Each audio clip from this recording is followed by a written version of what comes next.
2 heures d'études, 2 heures de Géoula. Mais moi j'ai une boule au ventre, qu'est-ce qu'on fait? L'idéal, ça serait d'aller à Bnei Brak ou à Yerushalayim. C'est le signe que le Mashiach arrive bientôt.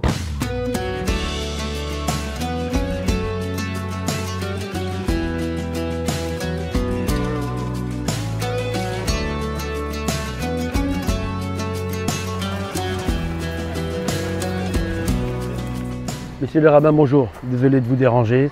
J'ai une question à vous poser, je suis très angoissé.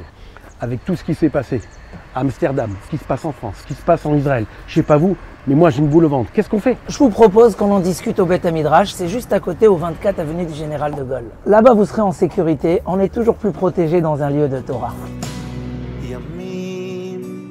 ימים שעברו בחושך, ימים שעברו בחושך, אחזירם, אחזירם, אחזירם אל הקדושה. ימים שעברו בחושך, ימים שעברו בחושך, אחזירם, אחזירם. Il n'y a pas eu deux philosophes plus grands que Bilaam Aracha et que Avnimos Agardi.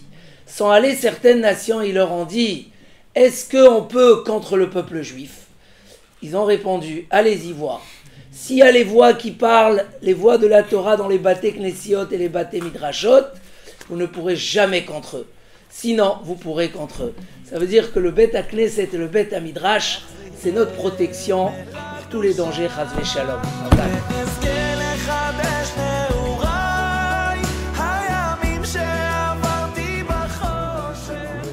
Rav, j'ai une petite question avant de commencer.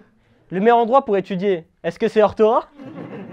Pour toi, l'idéal, ça serait d'aller à Bnei Brak ou à Yerushalayim. Non mais Rav, c'est pas facile de faire la guerre. Rav, c'est compliqué pour moi. Par exemple, j'en ai encore pour 2-3 ans d'études, comment je fais? C'est vrai, les études, le travail, c'est pas évident. Et puis certains se connaissent, ils ont peur de régresser, il faut un cadre. L'alia, c'est une ascension. On peut faire une alia spirituelle en attendant de faire une alia physique. Et où on fait ça? Dans Makom Torah, une yeshiva. Donc en gros, vous nous conseillez de faire l'alia hors Torah, quoi. Exactement. On peut être en Galout à Jérusalem, en Géoula Samandé, Géoula Galout, c'est dans la tête. Dites-moi, est-ce que vous savez depuis quand date la première yeshiva au monde? Un peu après la création du monde, Shem et Ever ont ouvert la première yeshiva. Avram, Yitzhak et Yaakov, nos 3 patriarches, ont étudié dans cette yeshiva. Après, quand Yaakov s'apprêtait à descendre en Égypte, il a envoyé Yehuda pour ouvrir un Beth Midrash et une première yeshiva avant que la famille descende. Car le remède à la galoute, c'est les yeshivot. Il y a 1200 ans, 4 rabbanim ont pris le bateau, ils se sont fait capturer par des pirates. Ils ont été dispatchés dans 4 villes différentes où ils ont ouvert des yeshivot. Et ils ont continué à diffuser la Torah et relever le peuple d'Israël dans la galoute. Et encore plein d'histoires merveilleuses où les yeshivot ne se sont jamais arrêtés dans l'histoire. Ok Rav, c'est incroyable ce que vous me dites. Les Makom Torah existent depuis la nuit des temps, mais quel rapport avec ma question initiale? Eh bien tout simplement, si notre peuple a surmonté toutes les persécutions et toutes les difficultés des exils, c'est grâce aux Mekomot Torah qui nous ont protégés. Donc le remède pour surmonter tous les exils matériels et spirituels, c'est par l'étude de la Torah. Ok, mais nous de toute façon on n'est pas des barreaux yeshiva, donc... À partir du moment où on fréquente régulièrement un Beth Midrash ou un Makom Torah, on est un Ben Torah et on ressent la Géoula. Une demi-journée d'études, une demi-journée de Géoula. 2 heures d'études, 2 heures de Géoula.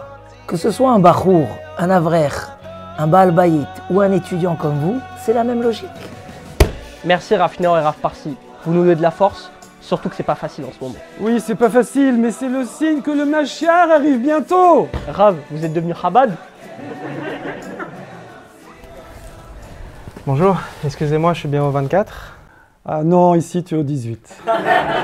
Je pense que tu cherches hors Torah. Viens, je vais t'indiquer.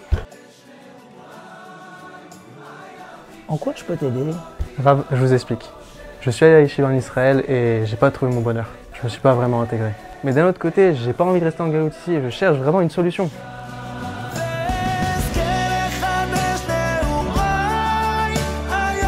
שעברתי בחושך ואזכה לדעת